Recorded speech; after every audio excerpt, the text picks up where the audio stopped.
Pendientes también de la actualidad geopolítica, seguimos con el análisis. Hoy, en estos momentos ya contamos con Aníbal González, analista geopolítico, que ya está con nosotros. ¿Qué tal, Aníbal? Muy buenas tardes, muy buen día.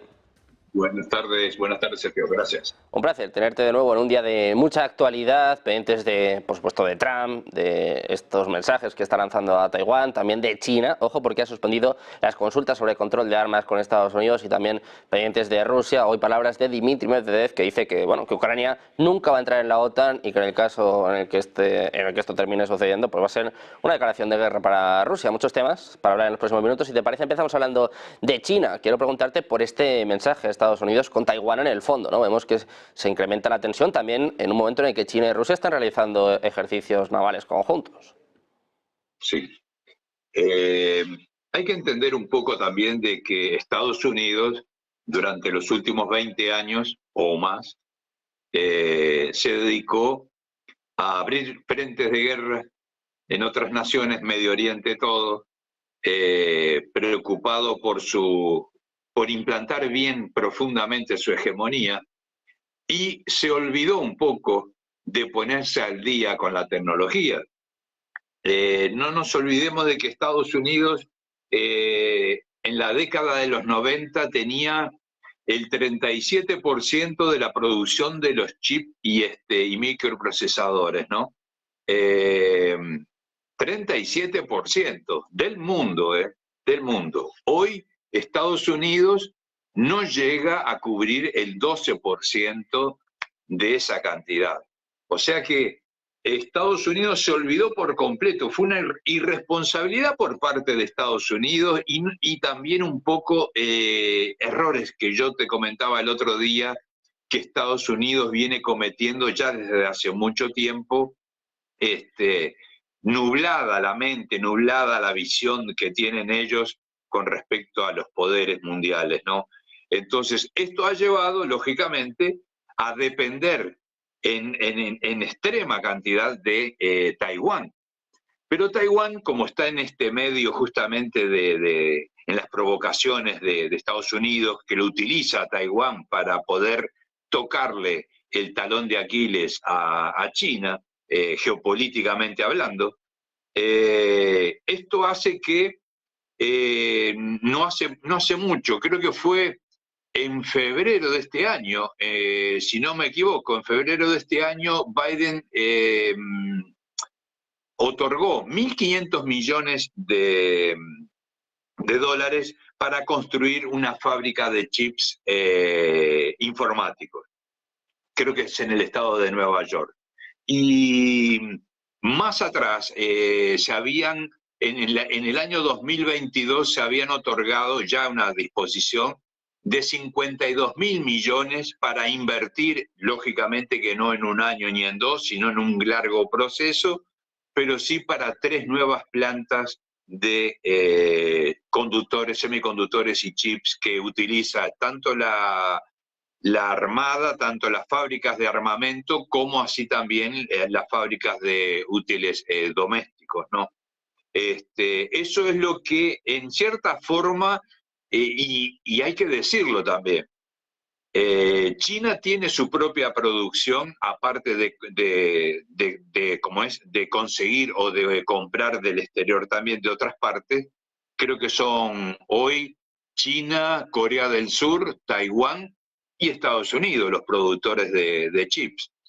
Estados Unidos se niega a usar los chineses porque tiene miedo a que eso le provoque una ruptura en la seguridad de sus armamentos, ¿no? Entonces, indudablemente que se le va cerrando el espacio a Estados Unidos en cuanto a esos famosos chips. No tiene solución. ¿Por qué no tiene solución esto? Indudablemente por el franco evento de que Estados Unidos sigue armando a Taiwán, insiste en seguir armando a Taiwán, y supuestamente siempre con esa narrativa de que van a proteger a Taiwán en el caso de una invasión de China contra Taiwán, pero no tienen nada por escrito. O sea que no se firmó un documento de mutua ayuda, de defensa, etcétera, etcétera, ¿no? Pero siempre está eso ahí de que Estados Unidos es el guardaespaldas de Taiwán. Tú, Sergio. Pendientes de Taiwán, Aníbal, quiero preguntarte precisamente por Estados Unidos, por Donald Trump, después del intento de asesinato de este sábado. Hay informaciones que apuntan, la inteligencia de Estados Unidos directamente está hablando de que espera más ataques a Trump, y además quiero preguntarte por estas informaciones que surgían ayer que culpaban básicamente a Irán del intento de asesinato. ¿Qué está sucediendo en Estados Unidos y por qué estas alertas a políticos? Se pone foco obviamente en Donald Trump, sobre todo después de lo que pasó el sábado, pero hay un problema de seguridad evidente, ¿no?, en Estados Unidos, sobre todo de cara a las elecciones. Parece que hay mucho en juego. Sí, indudablemente hay muchísimo. Tenemos que entender que la política interna y la sociedad norteamericana siempre fue y estuvo siempre envuelta en este tipo de problema social, por decirlo de alguna manera. Tú imagínate que una nación que tiene más o menos aproximadamente la capacidad de 3 a 4 armas por persona, por habitante norteamericano, que lógicamente no son todos los norteamericanos que tienen un arma en la casa, pero entre un 30 y 40% de esa población norteamericana, estamos hablando de 120 a 130 millones de habitantes de Estados Unidos, tienen de 3 a 4 armas como mínimo en su casa. Entonces, tú imagínate que eso es lo que lleva a todo esto que está ocurriendo todos los días en Estados Unidos y que algunas cosas ni llegan a nosotros ni se publican.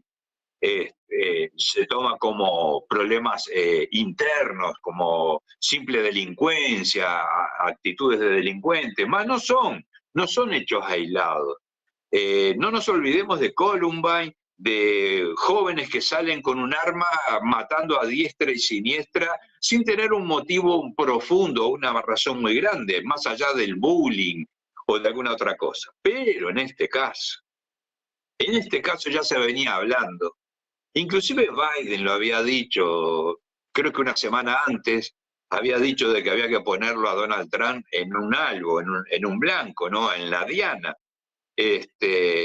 Yo creo que lo dijo de forma, como queriendo decir, ataquémoslo permanentemente. No creo que se le haya escapado el hecho de decir vamos a tener que matarlo. Pero ya tenemos en la historia de Estados Unidos varios presidentes que cayeron de esa forma y otros que fueron heridos también, ¿no? Ni hablar de los Kennedy también, la poca suerte de la familia Kennedy. Entonces, lo de Donald Trump me recuerda mucho, indudablemente me recuerda mucho a la familia Kennedy. Donald Trump es la piedra en el zapato del sistema norteamericano. Más allá de que yo no tengo simpatía por Donald Trump, ni por Biden la sentí tampoco, pero tampoco por Donald Trump, porque Donald Trump, más allá de sus buenas ideas que pueda tener con respecto a no abrir frentes de guerra, de no colaborar en guerras, nos trae un problema muy crítico en la parte de Medio Oriente.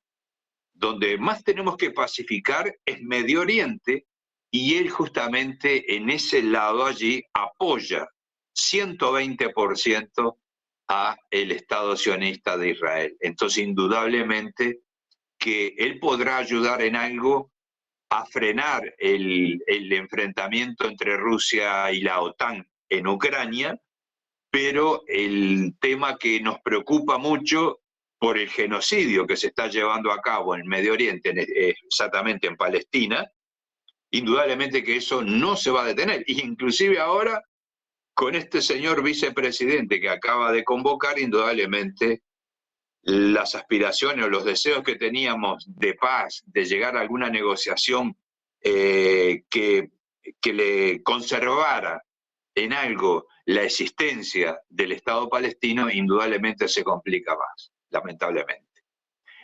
Perdón, Sergio, en base a tu pregunta, quisieron involucrar a Irán en este caso. Irán prometió venganza por la muerte de Soleimani, no tenemos que olvidarnos de eso.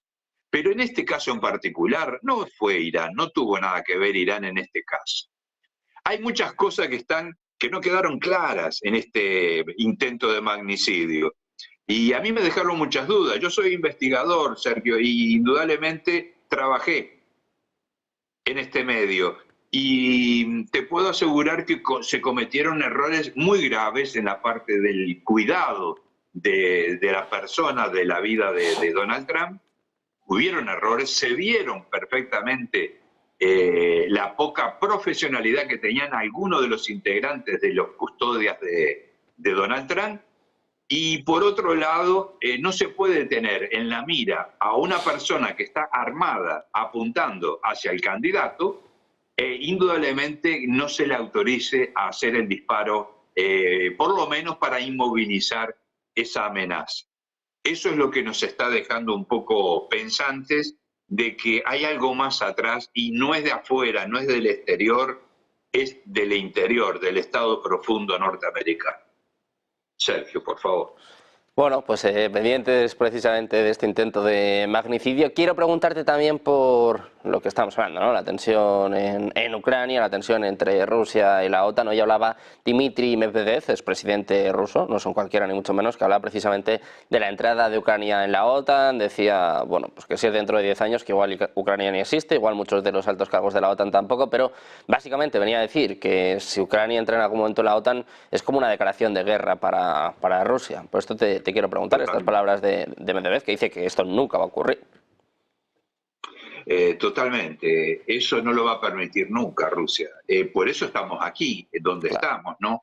En este enfrentamiento llamado Operación Especial, que comienza, lógicamente, por esa amenaza a los rusos parlantes o descendientes de rusos o rusos mismos viviendo dentro del territorio ucraniano. Esa persecución, esa masacre que hubo. No nos olvidemos que hasta la fecha de la operación especial rusa habían fallecido asesinados por el Estado ucraniano aproximadamente entre 15 y 16.000 civiles, no militares, civiles. Entonces, al día de hoy creo que llevamos alrededor de 20.000 muertos.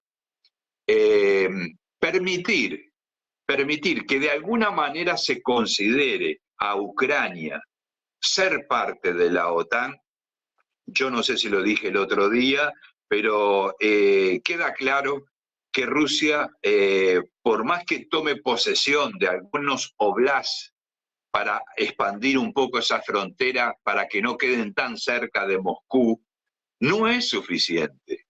Eso no es suficiente porque inclusive ahora lo está diciendo Estados Unidos, de que va a colocar misiles de larga distancia y de corto alcance, pero de larga distancia para que entran dentro del territorio ruso, 2.000 kilómetros, 2.500 kilómetros, en Alemania.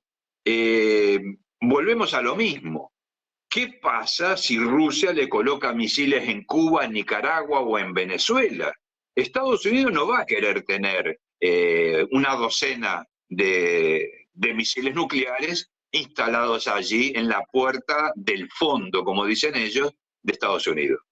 Entonces, Estados Unidos está jugando y está pisando la cola del oso y la sigue, y la sigue. Por eso te digo que no es Rusia el que provoca un ambiente guerrerista, no es Rusia el que está entrando en una guerra para decir yo soy el número uno o queremos volver a recuperar toda la parte de nuestra de Europa del Este. No, Rusia estaba en lo suyo, dedicado a crecer, a darle lo mejor a su población, intentando darle lo mejor a su población, un territorio vasto, enorme, gigantesco para atender, no precisa de más de lo que ya tiene, y tiene suficiente.